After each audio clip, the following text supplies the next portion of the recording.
we are thrilled with our numbers as they continue to rise, and people give us such wonderful feedback that this series is making an impact on their Wednesday every single week.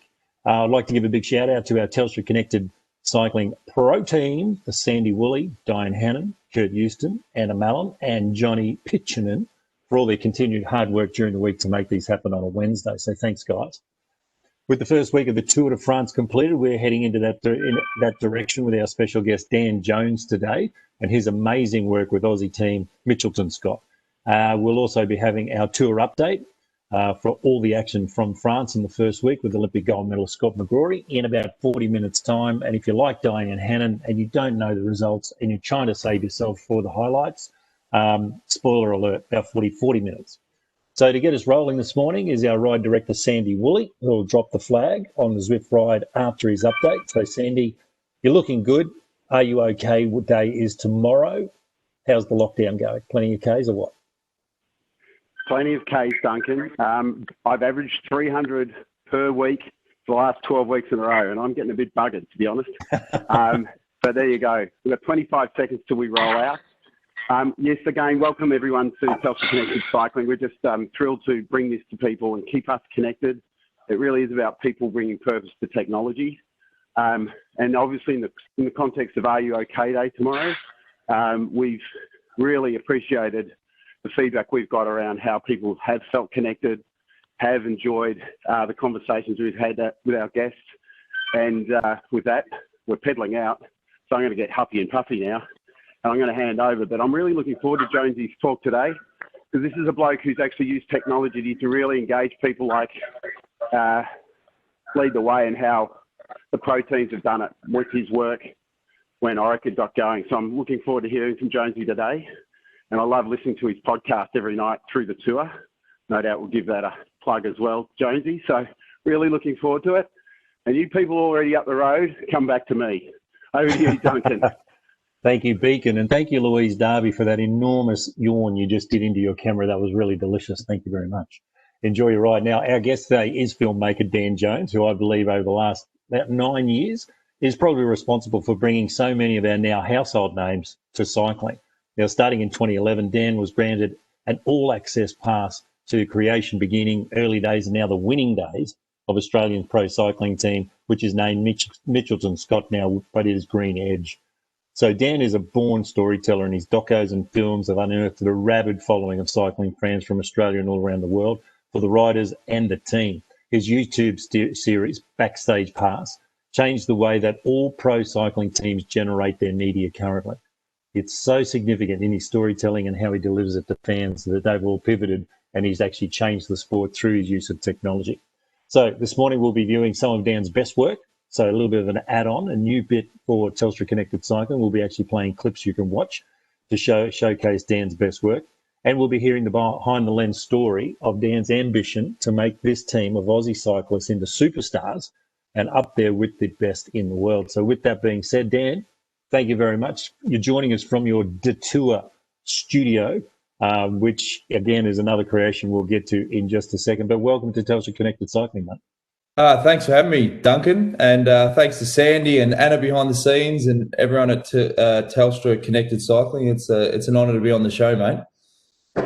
Thanks, buddy. Hey, listen, we've had Olympic champions, we've had yellow jersey wearers, we've had stage winners, we've had Australian champions, Olympic champions on cycling and everything like that. And really the missing piece for us is basically how we view it. So this morning we're really going to dive into the way you've gone about showcasing the sport and how it all began for you, because you're working on Fox Sports and you've done a couple of tours already. So you're already deeply entrenched in the sport. How did that come about? How did you get into the sport? So I was at film school in 2003, 2004. And I remember at film school thinking, geez, I'm actually going to have to prepare myself for the real world. So I was always thinking about, as soon as I'm out there trying to get work, like, what am I going to do?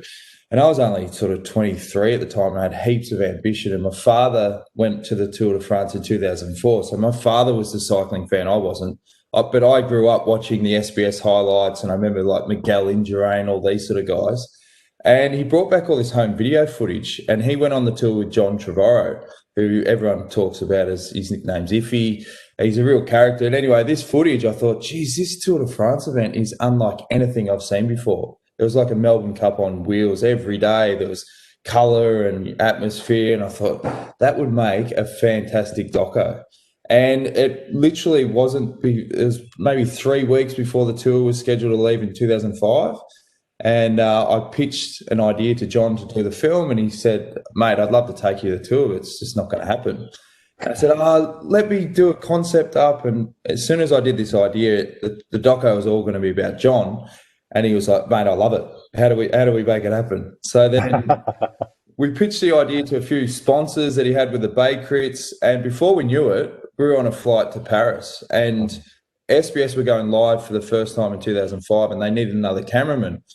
So Mike Tomalaris was like, if only we had another camera guy. And he said, actually, we're going to do this doco, and bluffed his way to get the press pass. And he said, we film on a Digi Betacam. Has he got one of those? And he's like, yeah.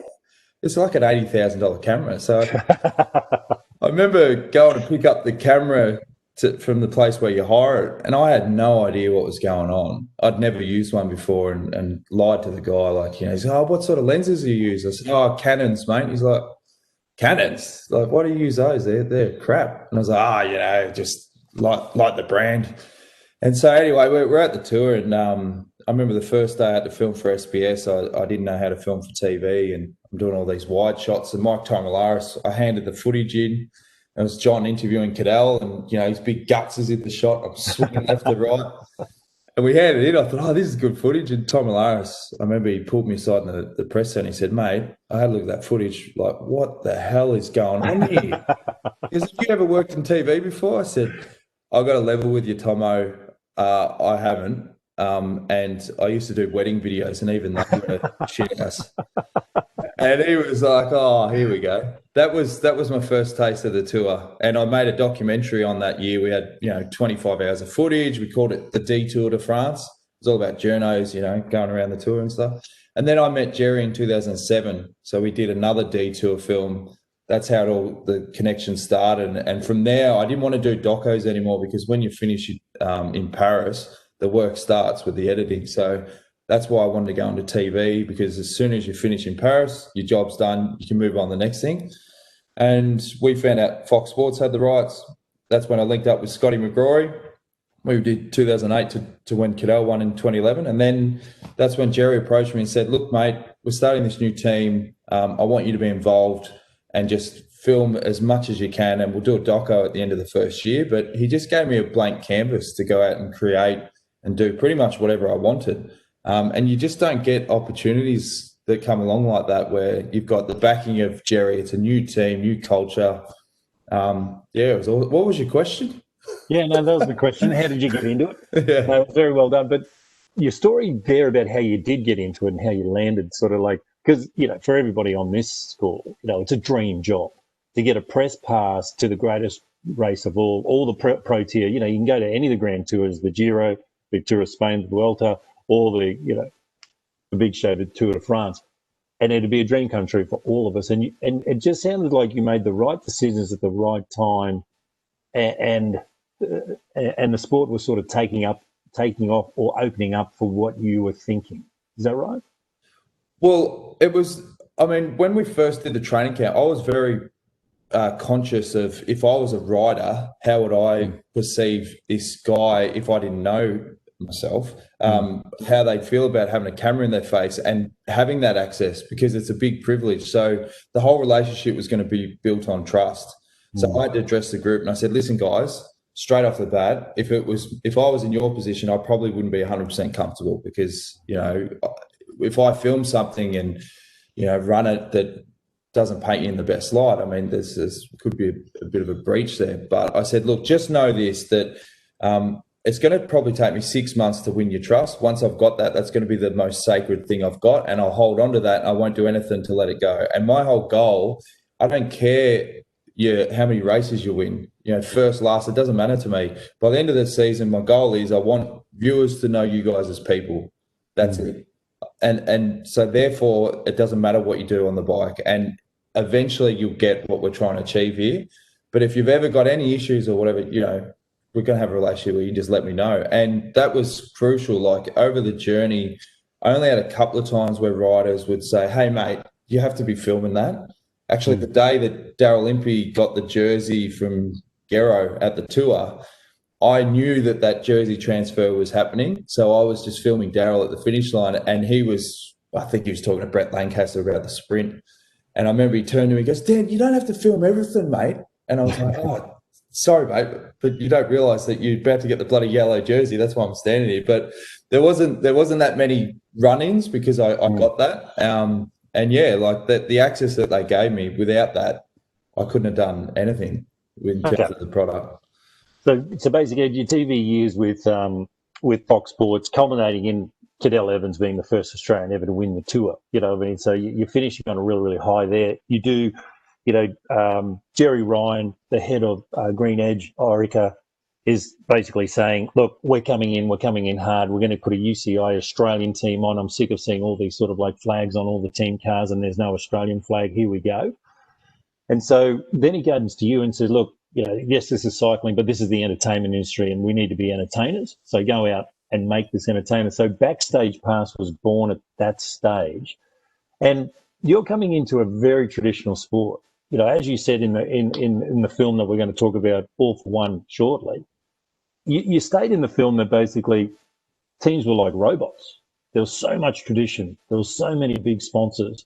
They were so set in their ways of tradition and how pro teams should act.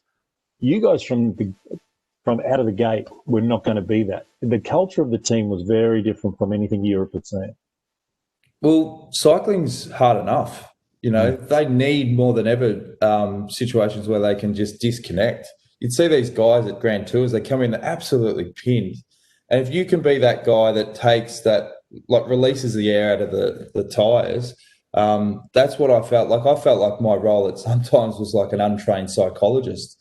I just wanted to be that guy that could bring the mood up, gauge the room a little bit. But in terms of what you're saying before, a lot of the teams, yes, it was traditional, it was very stiff, and they just thought our job is to race the bike, whereas Jerry got the bigger picture. If you don't connect with the fans, connect with your sponsors and these sort of things, you're really missing a huge opportunity. And the backstage was actually, when we first started, we weren't really doing these behind-the-scenes doco type content. And I thought to myself, if I just do post-race interviews and like what everyone else is doing, I won't have a job. Like, yeah, the content will be good, but anyone can come in and do this. So that's why I knew I could do docos, but I didn't know if I could turn them around really quick. So it wasn't until we went to Tour of Qatar and then a few of the like Torino and these races early on that I tested this concept of Backstage Pass. And once I knew I could turn these videos around quite fast, then I went to Tour of California and said, I'll do a week. And if I can get through a week, I can do a tour. That was the big thing for me. And then 2012, when we did Backstage every day of the tour, it absolutely cooked me by the end of it. But we showed, hey, we can do this. And the fans loved it. And from that moment on, we were like, okay, well, we're away here. We're on the cusp of something pretty cool.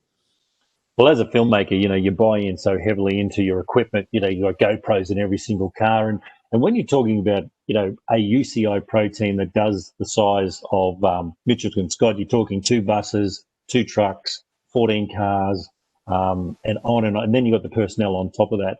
And somehow you've got to go and capture the story of the day with all those moving parts. Did you ever, when you first got started with the Backstage Pass, we'll talk about the popularity and how the fans took it up in a sec, but did you ever feel, because it's a massive ambition for a filmmaker to go and capture that and then to put it out daily? How did you go about the journey of what we know now as the 500 or so episodes of Backstage Pass over the years? Yeah, it was hard because you really just had to, like we were talking off air, and you said you used to wake up at 4:08 every day to do your training because you knew that was the maximum of time sleep you could get. I was a bit like that with the videos. I had a routine down pat where I would try and save minutes every day, every episode. And you had to grab all the GoPros. You had a systematic way of editing it. I had a systematic way of scanning through the in-car vision. So I looked for white teeth. Like, as soon as you see that, all right, Whitey's smiling or something's happening in the car. And the routine I think it really cooked me in the end, because when you're at the tour, I could have been editing up till 3 a.m.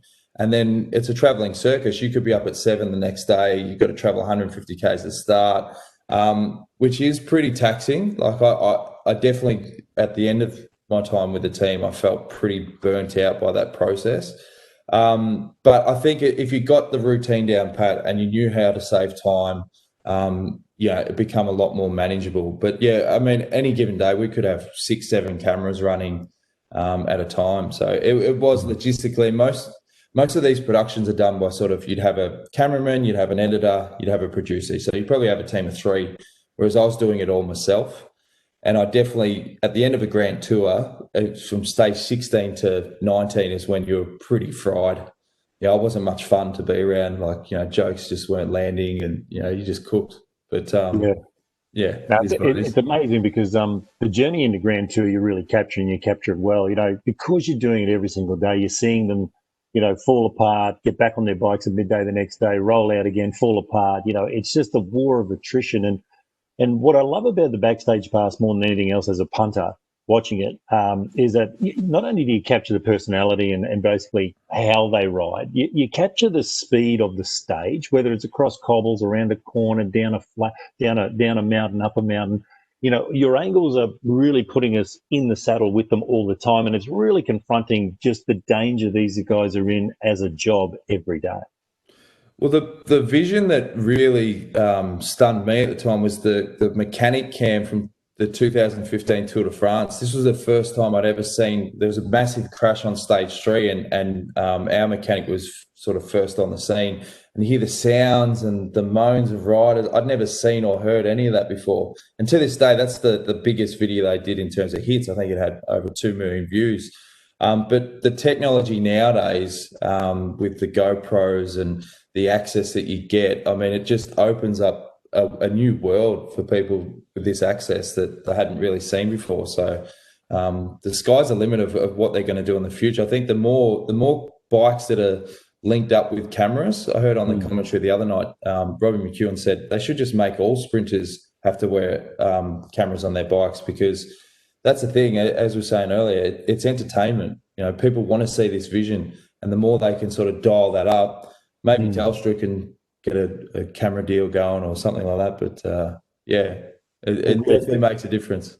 Yeah, we'll talk to our 5G marketing guys, because they seem to have a lot of money marketing our 5G offering at the moment. So that's a conversation we're having. But were you ever in danger, Jonesy, of getting too big for what you're doing? That all of a sudden the millions of hits that you're getting on Backstage Pass, the making of superstars like Chavez and Matty Hayman and these sort of guys who really benefited from the amount of publicity that you were generating with your clips every night and the fans and stuff. Were you ever in danger of sort of outpacing the team in terms of your storytelling? I hope that I never came across that I thought that I was more important than any of the people that I was filming. Like, I was very conscious of that, because I'd seen products in the past where the person behind the camera actually develops a bit of a ego. I only tried to ever involve myself, like if there was the Where's Through Me stuff and I'm trying to rev up Neil Stevens and that in the car. But I think I never felt that it got to that point where it was becoming too big. If anything, I was more and more stressed that I just can't keep this up.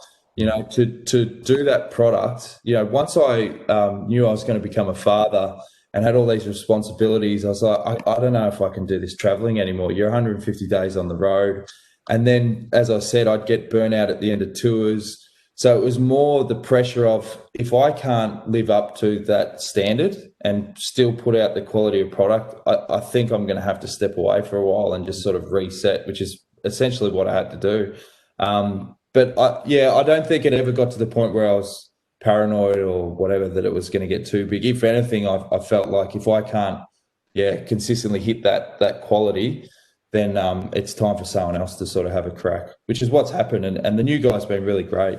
Sam, who does the videos now. Fantastic. We're going to look at one of those videos now, but I just want to talk about how brilliantly you captured the periphery guys. You got the guys on the bike, but then you got the guys in the car, like Matty White, Neil Stevens. Then you got the owners like Jerry and his family back in the bus, and the Sauniers, and and the cooks and all these intricate people to get these guys riding those bikes as fast as they do and get them across the line in the first wheel, right? And from the Paris-Roubaix that we'll talk about with Matt Heyman, we've talked to Matt on this show before, and then the All for One, the way you've captured what it means to the guys who put it all together is just absolutely stunning. And it's my favourite part of it, to tell you the truth.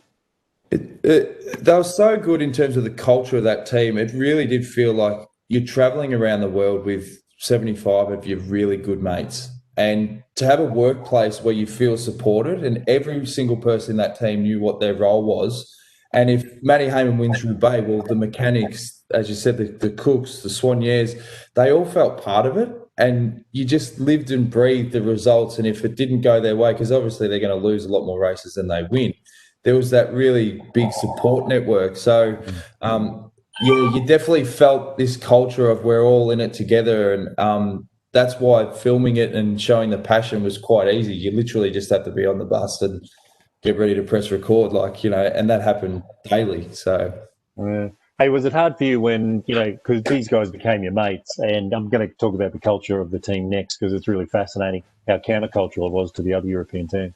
But was it hard when you saw your good mates that you've got to know over years hit the deck and break things and, like a couple of the guys, with their head injuries and stuff like that, you've still got to make the film. You've still got to capture it. Yeah. And tell the story. But here's your mate lying in the dirt bleeding. Was that hard? Yeah, I really struggled the back end of my time with the team. The early days, I was like, just really keen and got to think of the doco. And there was a crash in the first training camp that made the All for One film. And, I didn't have too many dramas filming that stuff. I couldn't do that in the back end of my career because exactly what you said. You just forget looking at these guys as riders. They're, as you said, they're your mates. And there was a lot of times, even in races, I remember there was a crash at the 2015 Vuelta, and I remember Gero hit the deck pretty hard. And I remember looking out the side window, and there he is. He's got blood coming off his head. I couldn't film it. I just felt sick. And you almost feel like, like a classic mum watching their kids ride around. Like I even watch a tour now, and Sam Bewley hit the deck and crashed out, and I just felt so sick for the guy. Whereas, back in the day, if I didn't have that connection, it'd be like, a bit of bad luck, you did sort of move on. But yeah, it was definitely a lot harder for sure. Okay, we're going to have a look at some of your best work because for people on the film, people on Telstra Connected Cycling who aren't rabid mammals or ladies of the bike or cycle fans, we want to convert you by the end of this call with Jonesy. So let's have a look at a clip, Anna. This is the latest one. This is called the Yellow Jersey clip. We're calling it the Yellow Jersey clip from this year's tour with Simon Yates.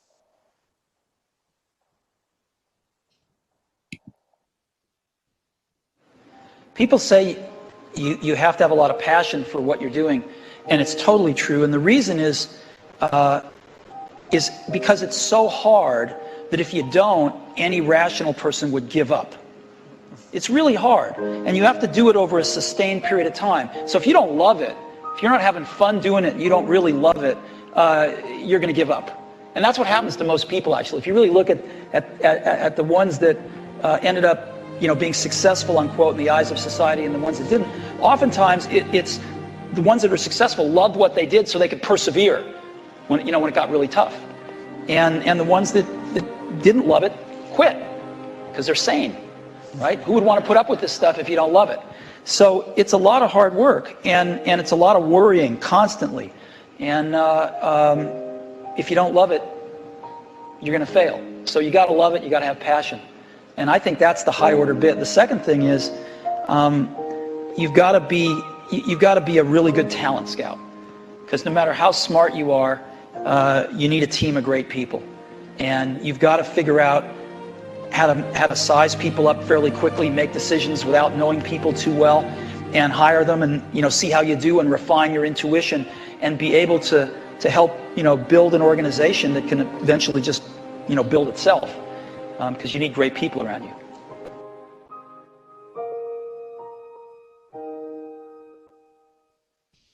Yeah, brilliant. Just the underlay of the music, the slow motion at times, and then, the emotion in the car with Jerry Ryan, the owner sitting in the back, and just the just the tension on Whitey's face in the car and things like that. It's just emotional stuff. Did you think you'd be making, because we now want to talk about All for One, did you think you'd be making a film over 5 years in that time, or did you have a plan going into it? Because Backstage Pass on YouTube went absolutely bunter. There was millions and millions of people watching it, fans showing up to the race after watching it the night before, wanting to be part of Backstage. You had the fans on the side of the road yelling, "Get me on Backstage Pass." Everybody was involved on getting their head on your camera, whatever the tour you're on. And so was the film always the thing? Now that you got granted this pass from Jerry Ryan, the owner, were you always going to make the film? Yeah, definitely. Just on that clip, I reckon that the average watts have probably gone up about 50 on the Zwift now, but particularly seeing Heyman reattached to the front group.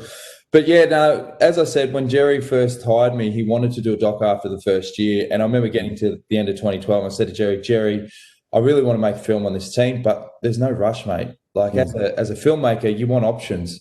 When I got to the end of 2015 was when I knew the time was right, because Chavez came on the scene and he'd achieved so much. I knew his backstory of the crash that he'd had, and I thought, well, I can make a film just around that. And I had, at the time, probably 3,500 hours of vision to scour through that. I could literally draw a graph. So what I did is I went to Madman Films. I thought I need to go to the top documentary production company in Australia, went to them in Melbourne and said, look, I've got all this vision. I've already edited this film in my head. I've got, an hour 20 done. I don't know what's going to happen in 2016, but I guarantee you this, there'll be something that'll tie this film together. And of course, Matty Heyman with Roubaix. So I literally could draw a graph and do a roller coaster of emotion. So I could say, at this point, I want laughs. At this point, I want people on the edge of the seats. At this point, back to laughs. At this point, I want them emotional. And I did all these stick-on notes and stuck them on the wall and had all little sort of side scenes. And then just literally, we did 18 drafts of that film before it was finished. And every draft, we'd sit there with producers, we'd take notes, you'd have 4 or 5 pages of notes, you'd go away. And your rule was if it was a common thread that they didn't like something, you'd look at making a change. But the process itself of putting it all together was it was quite intense. But you look back now and you wouldn't change a frame of how it was all structured. But as you said, yeah, it was always a goal of making the film. I just said to Jerry, just hold off. And then once Chavez was there, we knew, okay, it's time to pull the trigger. Yeah, no. I got into the Olympic Games because a documenter named Bud Greenspan used to make the Numero Uno films, and out of a black and white TV in Rockhampton, the storytelling of these people who went to the Olympic Games got me fired up and got me moving towards the ultimate goal, going to the Olympics. I think this film is in the same way. The storytelling with the parents of Esteban Chavez, his relationship with Matty Heyman, and the counterculture of the whole team. Like, let's play the clip now. This is a trailer for All for One. If you haven't seen it, get on board, because, again, even Jake on the comments saying, I'm not ashamed to say I cried watching Backstage Pass when Matt Heyman won Paris-Roubaix. And this was one of the highlights of the film All for One. We come from tribal people, and I think a lot of us are still searching for being part of a group that does something special. We wanted to create an international team with Aussie DNA. We had a young, talented group, and then we wanted to surround those guys with uber experienced guys. But when I kind of look back on it, I don't think we really knew what we were doing. Whoa. Every team goes into the Tour de France wanting to do something. Well, is this the day that Orica Green Edge claims the victory they've really wanted? Fingers crossed. How are they going to go? It was like the Titanic hitting the iceberg. I thought we were going to be the only team ever kicked out of the Tour de France for nothing to do with doping. There was a bit of a fear with all these Aussies coming together that it was going to be a big party team. From the outside, it looked like a team that was having fun, but were they serious?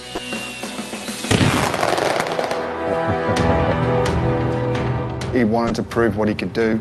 I'm running out of chances in this race, and I haven't really shown this team what I'm capable of doing in the classics. Cyclists are the toughest athletes in sport. I can't remember the accident. I visit 10 doctors, and only one tell me you can recover. It was pretty line ball if he was going to race again or not. the team said, no, we're going to give you a contract regardless? Matthew Heyman, always with me, he's my boss.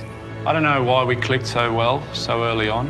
Him tell me, hey, I'm suffering, and you tell me all the time you feel good. If you feel good, you can win. And he took off. Chavez is going through. He's on full attack mode right now. Come on, venga, vamos. Still on the 60. Oh, look at that, almost to a standstill. Este equipo le volvió la vida destruida. You know, a team like this, it's the reason I'm still racing. Heyman is back. What a return of Matthew Heyman. The thing about the team is they go all for one and one for all.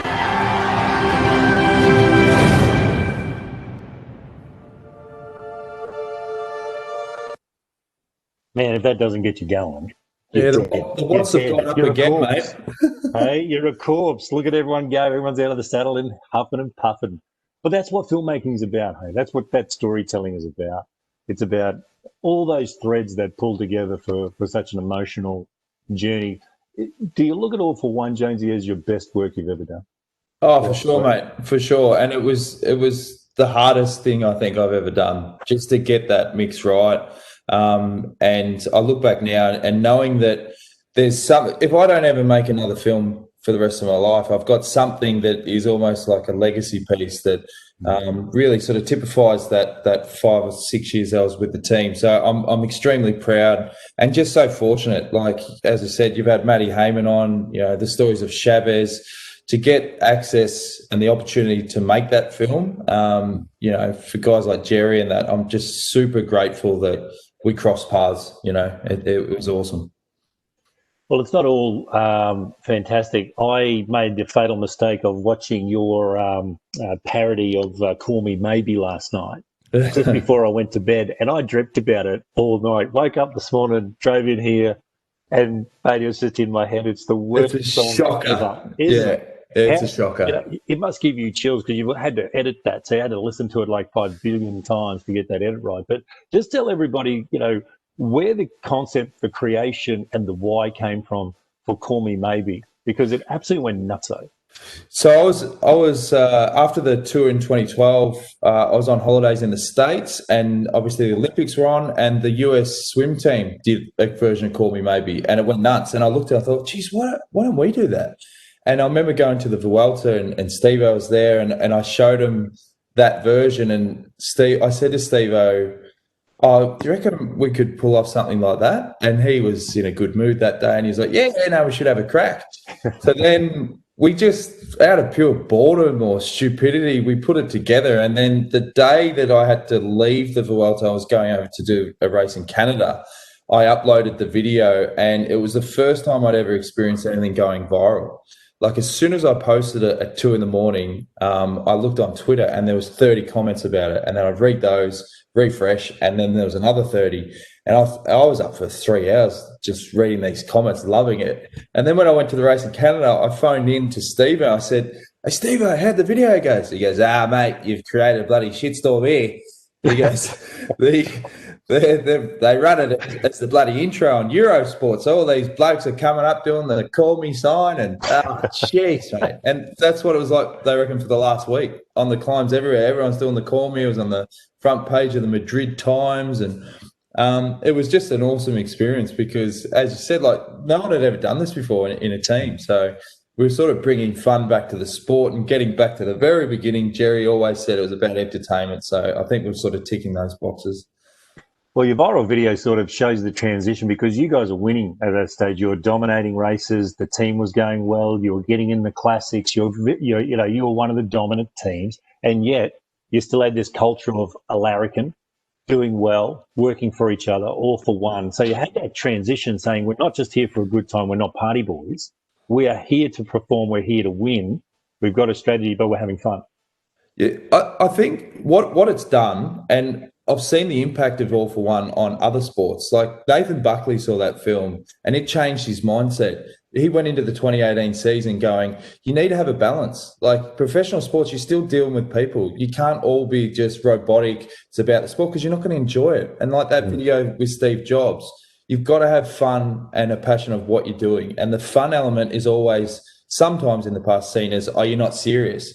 No, they actually took having fun very serious because they knew that it was part of the balance to create happy athletes. And if an athlete's happier, they're going to perform better.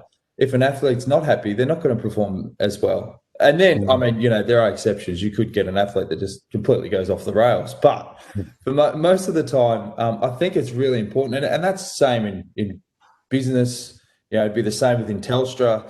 You've got to have that balance, and you've got to treat people as humans, essentially. And the fun element is a really key element to that, I think. Yeah, it becomes even more important when the pressure becomes unbelievable. When the pressure goes up, up, up, up, up. If you're not having fun, the pressure then eats you up and it becomes counterproductive.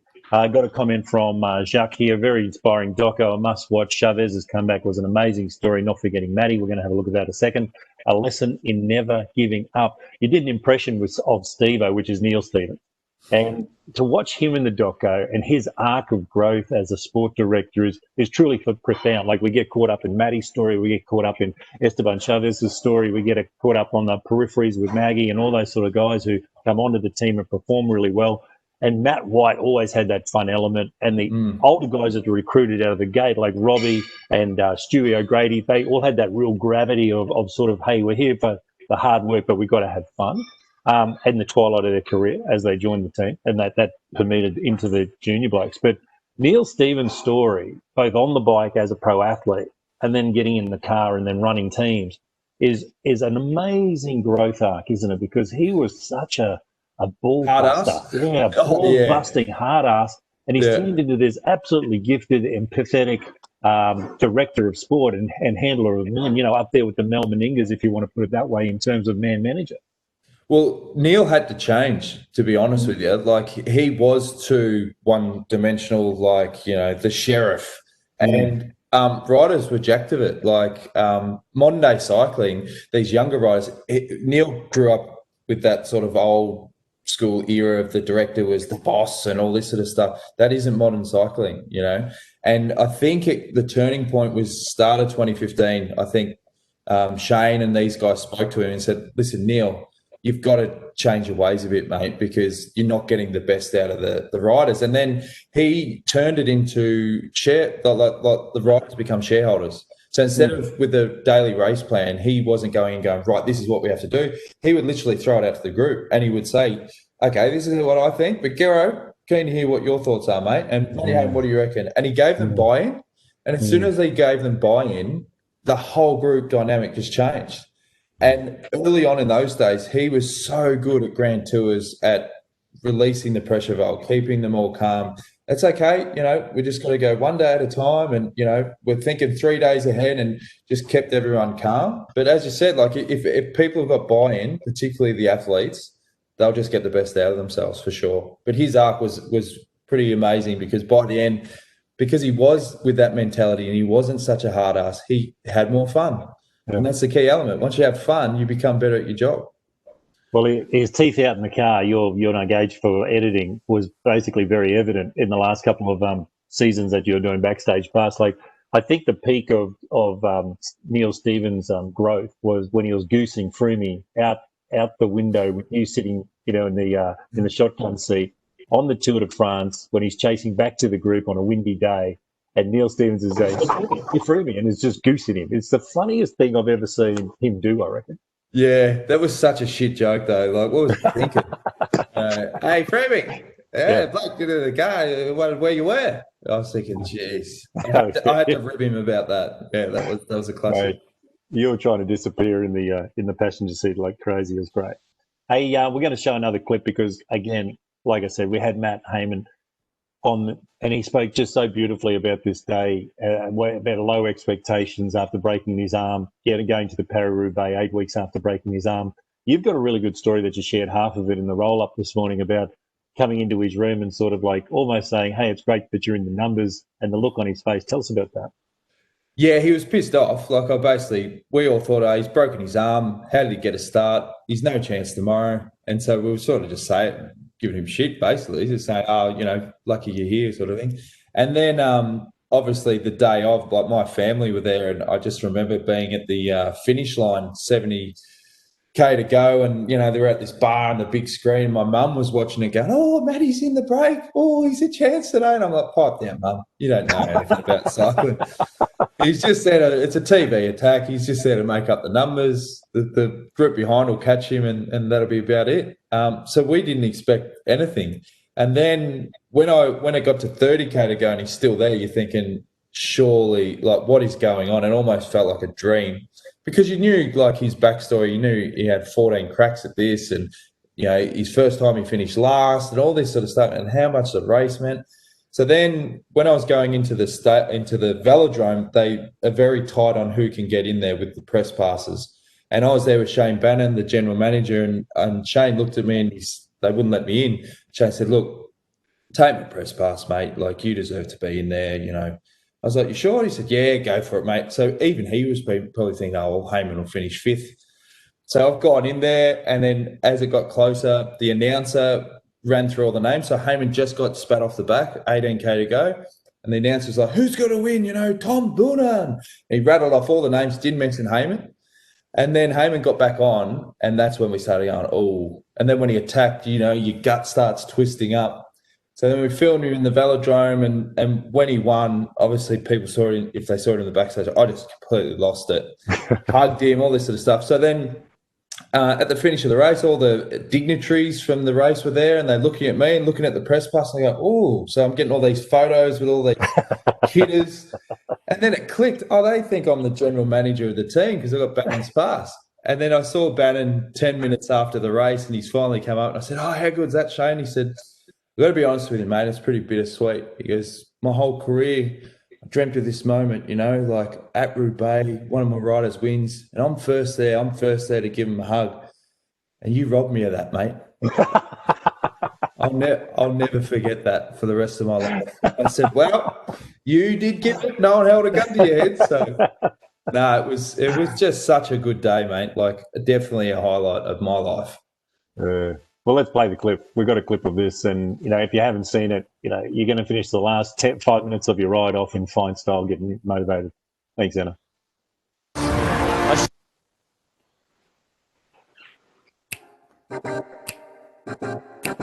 Oh, quick word from our sponsors. Yeah, quick word from the sponsors. Suspected Heyman was going to attack, and Van Mark did too. Yeah, well, then we're at one.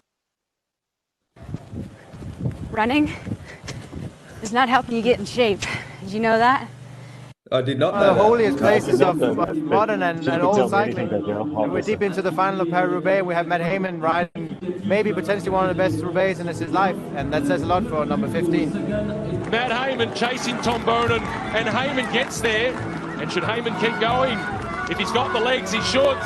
He's got to lay off him, use him as much as possible, and go again, and he does. Heyman attacks over the top of Tom Boonen. Heyman takes 5. Go, Matt! 2K to go. 6 metres, 7 metres. Matthew Heyman has attacked over the 4-time winner Tom Boonen. The other 3 are looking at each other. Boonen, he's struggling to come back in the wheel. Matt Heyman, he's reaching out towards the trophy. Come on, Matt, come on. Heyman, he'll swing into the wheel. Here is a golden opportunity. If you're Matthew Heyman now, you've got to stay in the wheel. He's doing his best 10 seconds. He does it now. Matthew Heyman has won 2 professional races. Tom Boonen 109. The odds are stacked against the Australian, but the underdog has gotten up before.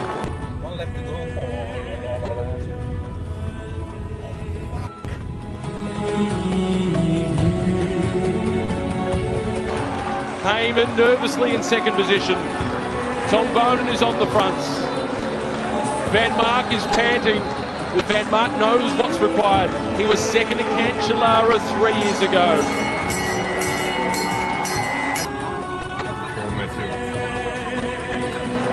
Up the top of the track, so too Matthew Heyman. He's getting the run up. He's taking advantage of the potential dive. Go, Matty. Momentum onto the wheel of Tom Boonen.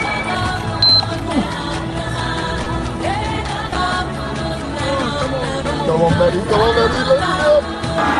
Go, Matty! to the wheel, and here comes Seth Van Mark. Tom Bowden is boxed in. Heyman is leading out. It's Stannard around the outside. Heyman with his nose in front. Bowden is trying to challenge. It's Matthew Heyman. It's an early birthday present. Heyman holding on. Heyman wins. Yeah! He won it!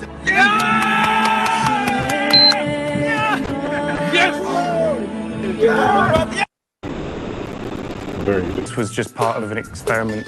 Put some pictures up online. We'll bucket that now. That's awesome, isn't it? Like, I know we're missing. I know we're missing your head in the velodrome, hugging him and stuff like that. So yeah, you don't need to say that. That's as good as it gets. Like, that's just great filmmaking on a magic moment. And I still get goosebumps. Yeah. I've seen that clip 100 times now, and I still get goosebumps every time I see it. Just the tension in the team car and the tension in the bus and the tension on the velodrome with you yelling at him, with 1 lap to go. Just running back and forth and, just a magic moment. Incredible. Now, we've got to get to our update. Jonesy, this has been awesome, mate. We can find, if people are looking for the All for One doco, you'll find it on Stan, iTunes and things like that.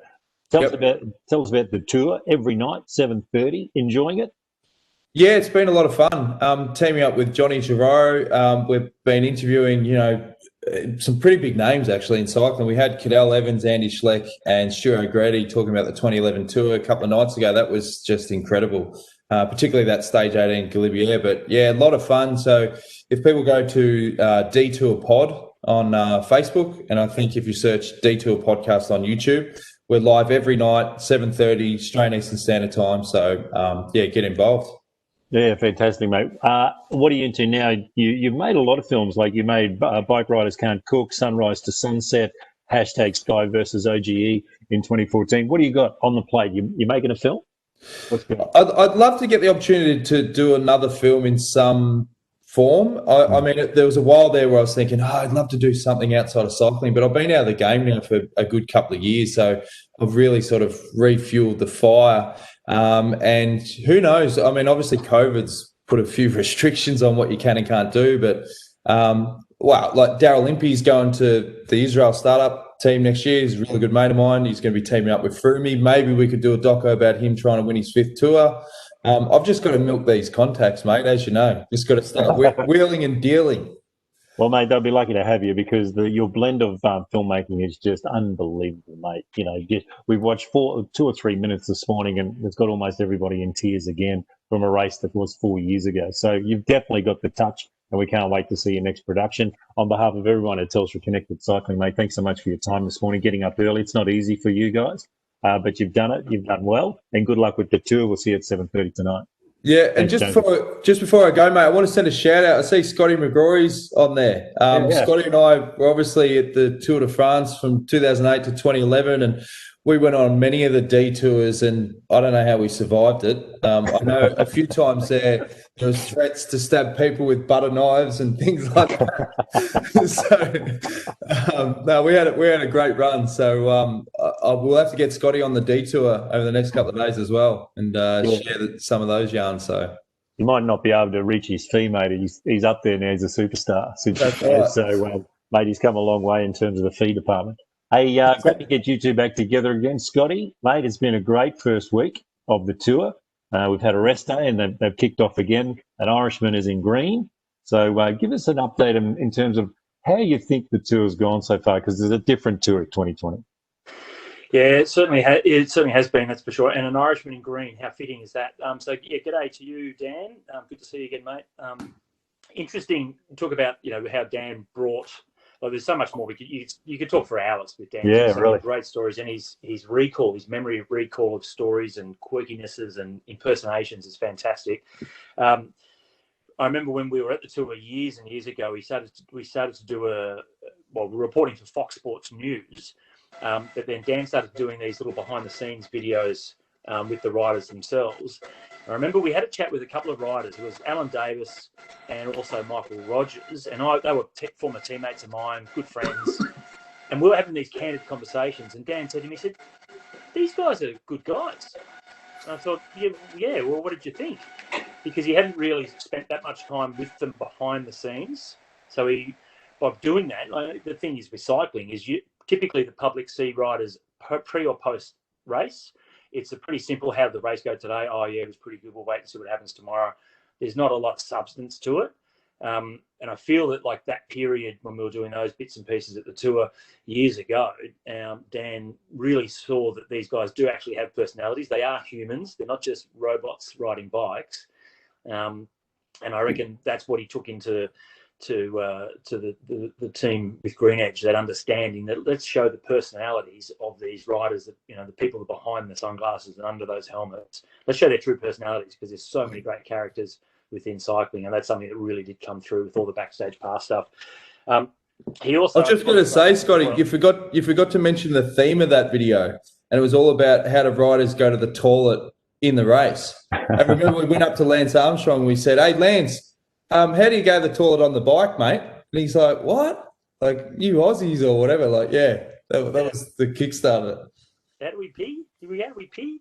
Yeah, the Lance. There's more stories there as well with Lance. Now, I will mention, Dan mentioned how he brought fun into the team, and you've got to get that right balance. And I see Ag Giramondo's on there, so he'll love this one. I think the Richmond Football Club is probably trying to get a little bit too much fun into their preparation at the moment, with two of their players going off to a strip club and ruining their season, and possibly for their team as well. So, you do have to get that balance right, that's for sure, especially if you play for Richmond. Hey, look, the tour has been great. Like when I spoke to you last week, we'd only had a couple of days, and the first couple of days obviously were quite different to the normal Tour de France because of where they started, and they stayed in that region down around Nice. So it was always going to be hilly when they went into the back roads into the mountains around Nice. That really did get things going nice and early, changed the way the format really is. Since then, now we've had a couple of big mountains.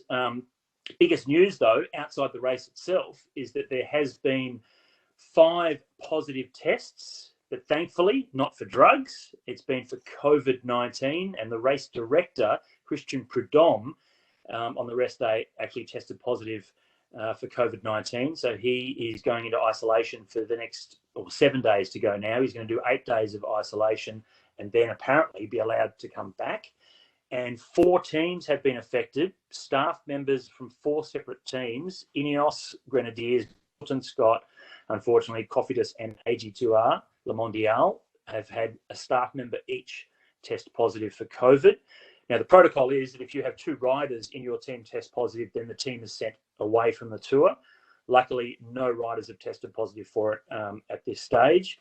But as we know with this virus, once you start getting 1 or 2 people, in your vicinity testing positive, it's going to be pretty hard to control. So everyone's going to be very nervous over the next few days as they scramble to do more tests on staff members, and then therefore more on the riders as well. What that I think means is the next mountain stage, which comes next weekend, is going to be a mad scramble. I think if you're up there on overall classification now, knowing that there's been 5 positive tests on the tour, you really want to go for it and try and consolidate your position in the overall classification, because who knows, the tour might be over by the end of next weekend. Fingers crossed that's not the case.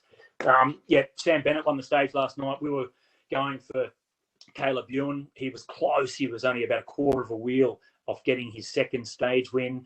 But it was an incredible lead out by the Quick Step team to put Sam Bennett into the right position to go for the stage win. I mentioned stumbled on Sam Bewley there. He crashed out, rider for Mitchelton Scott. He was caught up in a crash, not his own fault. Went down and has broken his collarbone. It was his first Tour de France, and went down and now is out of the race. So it's heartbreaking, and I'm sure Dan feels for him too, because he was a good friend of Dan's, or he's a good friend of Dan's as well. So Caleb finished second. He'll have another chance tonight. So there's only one little tiny hill in tonight's stage. So Caleb might be able to dust himself off and get back in there and try and go for his second stage win for this year's tour. That'll take him to 5 overall, which would be great.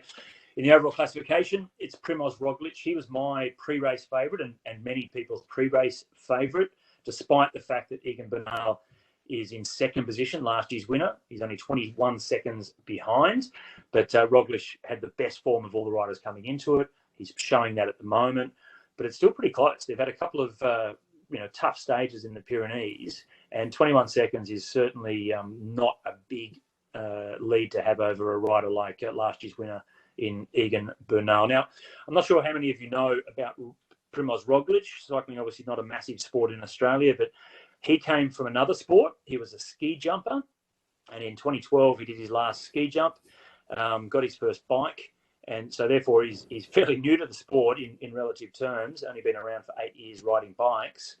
And if anybody is really into ski jumping, you'll be interested to know that his longest ever jump was 185 metres, which I think is pretty impressive. And when he gets onto the podium, he does do a little sort of telemark presentation when he gets up onto the podium as a homage to his previous sport, which is pretty interesting. Also means he's a fairly good descender, as he has displayed in the past. He doesn't mind going downhill quick and flipping around corners, so that's held him pretty well. France sort of hit and miss at the moment in terms of where their loyalties lie. They came into the race thinking that Thibaut Pinot would be their man for the overall classification. He has completely capitulated.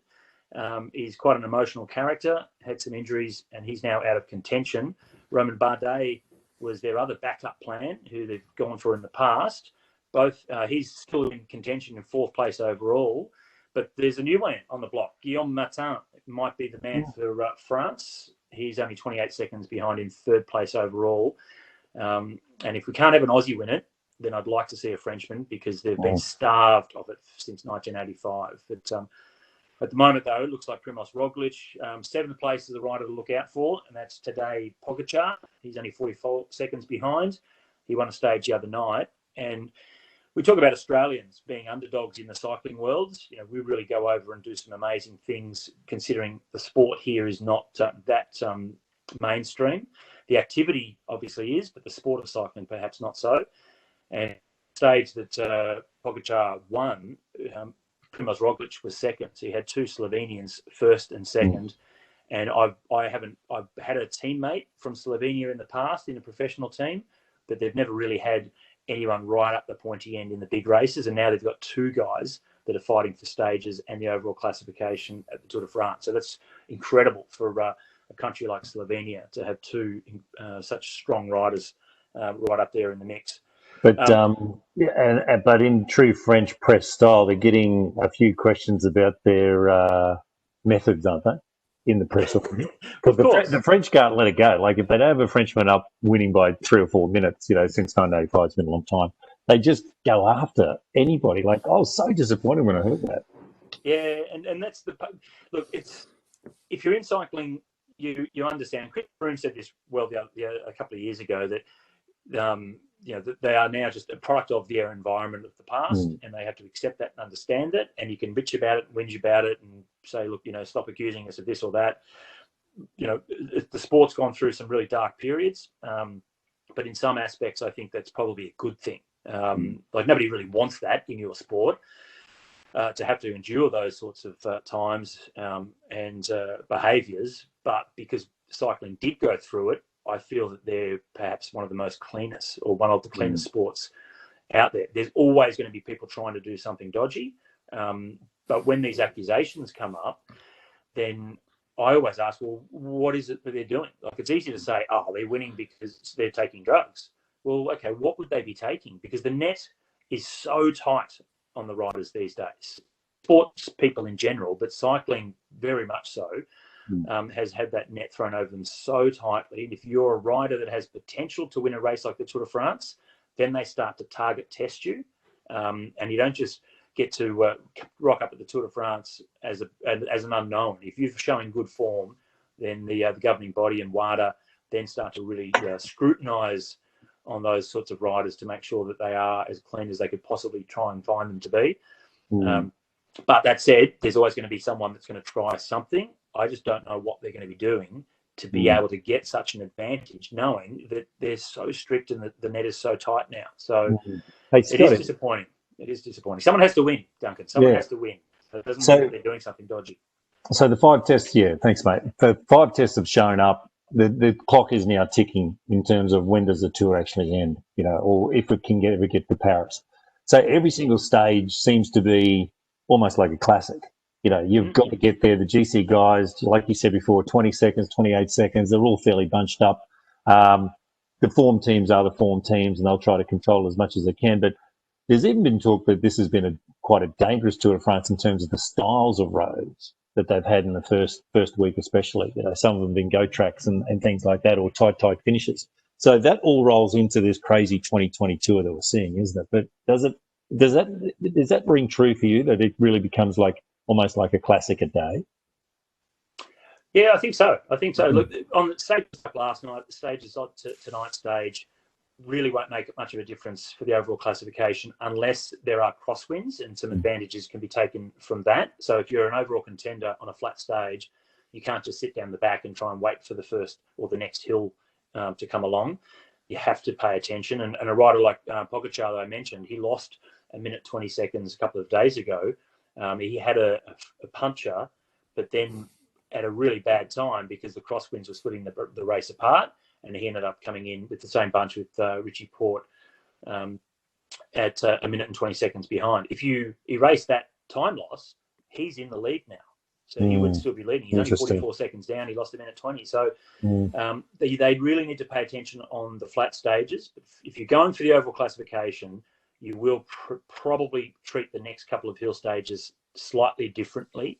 The back end of the Tour de France is really difficult. So they're all waiting for the third week, but we might not get to that. So if they do race as one-day races every day, really go aggressively, and we get through to Paris, that'll make those last few stages even more difficult than they were expecting, because they've had to work so hard in the possibility of the race being called off. In terms of danger, every year we say the same thing. Every year is the first week of the Tour de France more dangerous than it used to be. What's going on? There is an element of truth to it, because I understand that the respect within the peloton is slightly different the way it was. There's the hierarchy isn't there the way it was, say, 20 years ago, where if you weren't a sprinter, if you weren't a main contender, you sat at the back towards the end of stages. Whereas now everybody has a job. Everybody's been told to get to the front to protect their overall leader or protect their sprinter or do something, get on TV.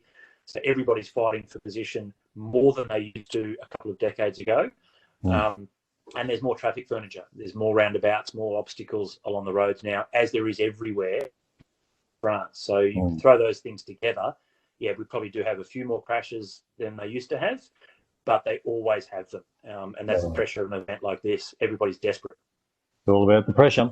Hey, guys, it's great seeing you two on screen together, getting the band back together again from the olden days, and where it all began with the creation of what we're enjoying today. If it's all right with you, we're going to invite you back on in a couple of weeks' time when the tour is won and done, and we can get into those stories that we didn't share today. Well, just on that, just a quick one before I go. You're talking about Slovenia. Now, Mitchell and Scott have got a Slovenian soigneur, Miha Petelin. And 15 years ago, he was a 19-year-old playing on the Slovenian handball national team and could have made the Olympics.